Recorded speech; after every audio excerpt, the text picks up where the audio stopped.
Lourdes, à notre Vierge de Lourdes, pour avoir l'honneur et le bonheur de vous connaître. Mais un remerciement tout à fait spécial. D'abord, c'est un hommage aussi au professeur Descazeaux qui nous avait ouvert les portes d'Orthès.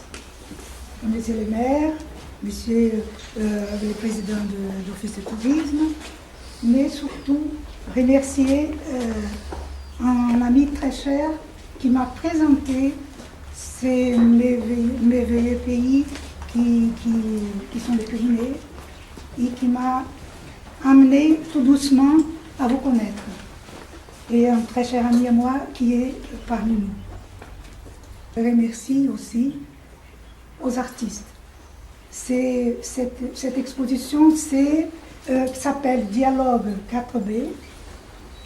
Ça veut dire dialogue entre les pays basques, les Béarn, le Bigorre et le Brésil. Donc sur 4B.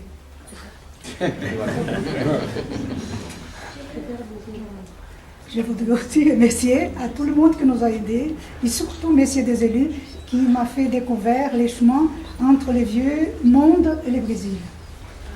Je voudrais aussi faire aussi un hommage à Orthès. Cette exposition, c'est un hommage à Orthès. Merci beaucoup.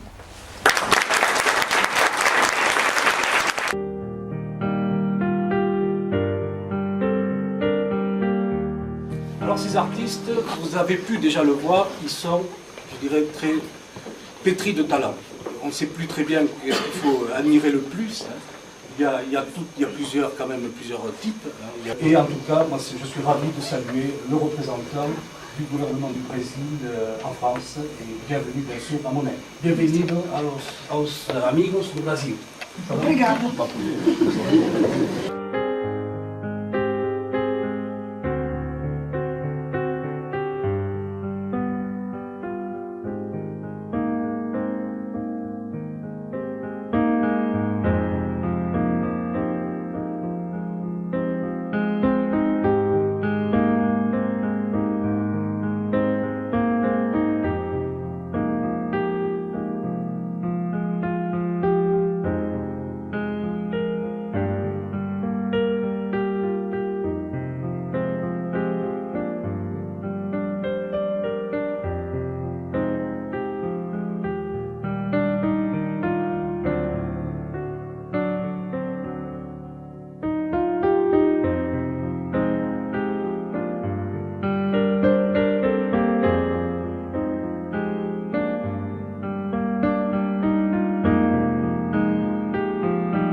Bonsoir, boa noite.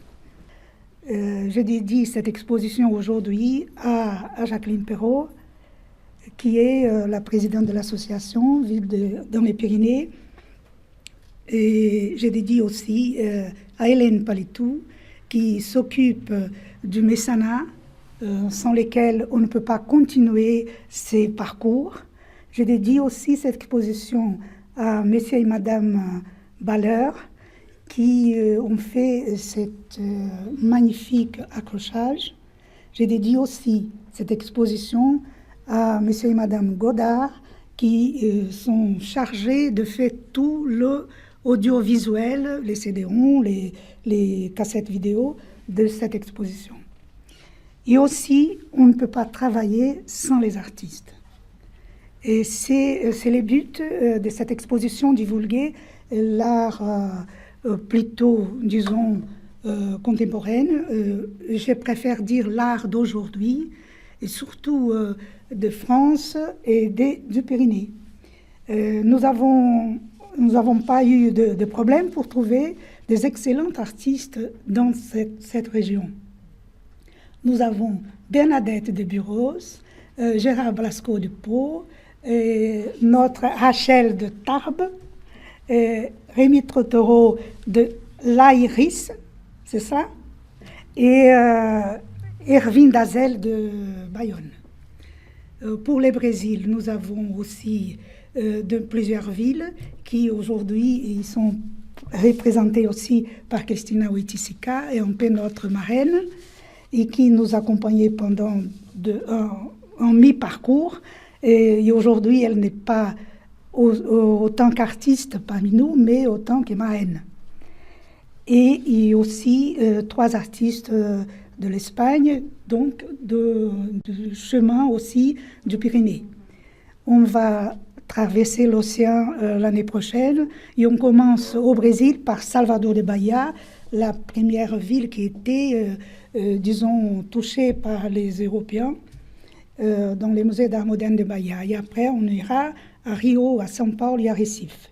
Bon, alors c'est un long parcours, je compte avec vous. Et je compte surtout avec les artistes. Vous êtes devant certaines de vos toiles. Pouvez-vous m'expliquer en quoi les tableaux présentés sont représentatifs du travail que vous effectuez en ce moment? Ils le sont, je pense, d'abord par rapport à la matière, qui cherche à concrétiser d'une façon assez réaliste la pierre. Que la pierre est pour moi quelque chose qui compte beaucoup, puisque j'ai écrit quand même un livre sur Pedro Tramulas, la liturgie de la pierre. Je suis né dans un village où il y avait beaucoup de carrières. J'ai été, toute mon enfance est bercée au bruit des tailleurs de pierre qui travaillent la pierre. Donc je pense que c'est quelque chose qui est à moi depuis très longtemps et qui finalement, petit à petit, dans la peinture est apparu et la matière devient de plus en plus importante dans mes tableaux.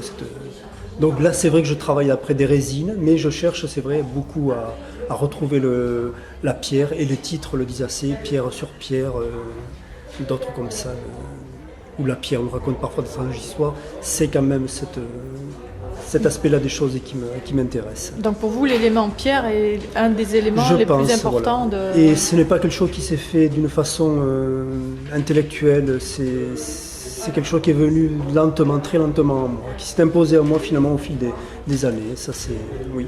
De façon très personnelle, ou vous avez suivi un maître ou quelqu'un? Ah non, tout à fait personnel, je suis tout à fait autodidacte, donc ça s'est fait un petit peu comme ça. Et le choix des couleurs? Pourquoi vous partez du doré, orangé La couleur, bon oui, là le doré parce que c'est très particulier puisque le titre c'est le dit des orpailleurs, donc les gens qui cherchent de l'or, donc effectivement j'ai introduit de la couleur dorée. Sinon la couleur c'est pas quelque chose qui est primordial chez moi, je suis beaucoup plus dessinateur que peintre. Quand je conçois un tableau, je conçois d'abord la forme, les lignes, c'est vrai que la couleur vient après et j'ai souvent assez de difficultés. Bon, quand il s'agit de représenter plus ou moins des pierres, je ne sais pas de mettre des couleurs vraiment qui sont peut-être très personnelles, mais je cherche vraiment à rester dans le cadre de la pierre, donc ça m'oblige quand même à certaines tonalités, dans les ocres, dans les baies.